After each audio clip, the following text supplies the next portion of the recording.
I'm gonna start with Mark Hartsuch, who is the saxophone player in this lineup. He is actually the one who curated this idea, and he is the reason why this band even exists. He moved from Los Angeles to India, and after we got married, and he saw me recording for a lot of prog rock artists. And obviously, because we had independent studios and we were working from different studios, we were able to hear each other's projects that we were working on.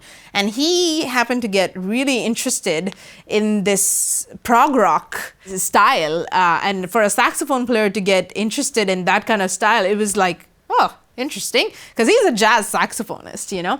But what if, he said, what if I still maintain my voice? Like I am of course a jazz saxophonist, but what if I'm able to mix these two worlds, prog rock and jazz? Like saxophone in the guitar context, we don't need a guitar player. We can have saxophone play the role of a guitar player, and in the areas where it cannot do certain things like, you know, sweeps and stuff, there are some things, technical things that happen, then I can take over and I can do that part. I play the bass player role and the guitar player role and sometimes the keyboard player role where I play chords and stuff.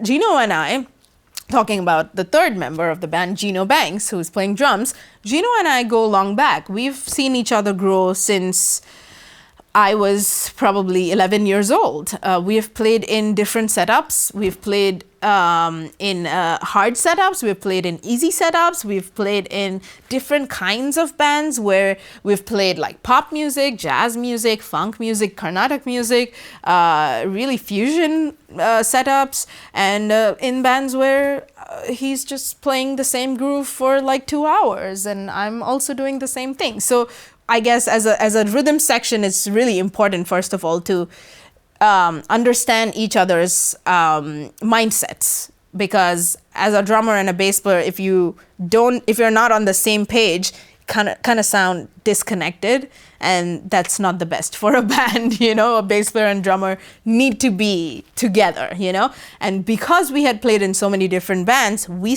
every time we play, we sound like one, you know, and at least, you know, this is what we've heard. We sound like a backbone. We sound like a good backbone for the band, you know. And so Mark was like, you know what, let's form this band. And like within 2-3 days, he writes these like 8 to 9 songs. And he brings charts and he's like, let's go to Gino's jam room and we'll just play. And I'm like, okay. And then we go and he puts these really hard pieces of music in front of us. And Gino and I are just looking at each other and we're like, okay, this is really hard. You know, this is not going to be done today. He's like, no, let's just play. It'll be fun. Let's see how this sounds and stuff. He knew how it sounded in his head. And I knew I had an vague idea of how it would turn out, but we didn't know it was going to sound and it was going to work out this fast. So the day we met and we played those songs, we were able to record like 6 songs out of 8, I think, that he wrote. And that was not only fast, but also sonically, it sounded like it had never been done before. It was a different idea. There's no band out there that's playing prog rock music with saxophone, bass, and drums. You know, that's very different and something new.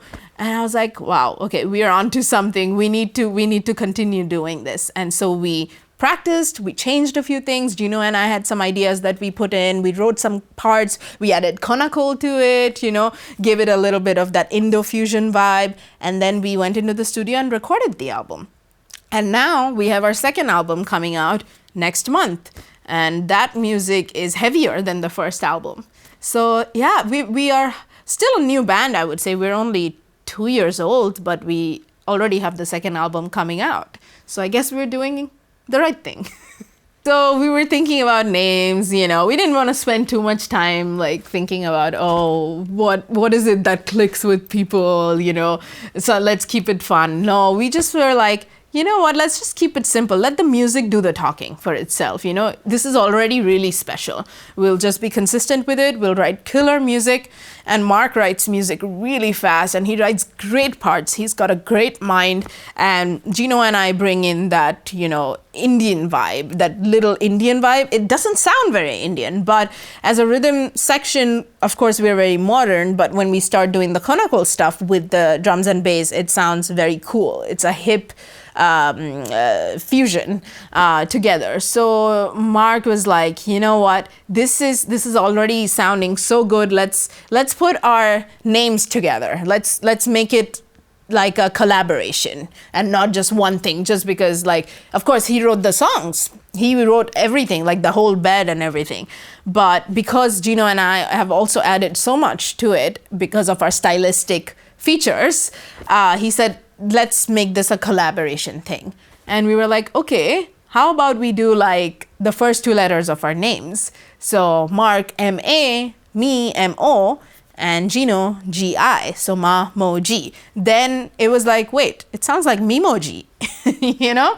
So it was kind of fun. Like, we realized, okay, this would be fun with people, because the young people would like it, the little kids would like it, and older generation would like it too. This music is for everybody.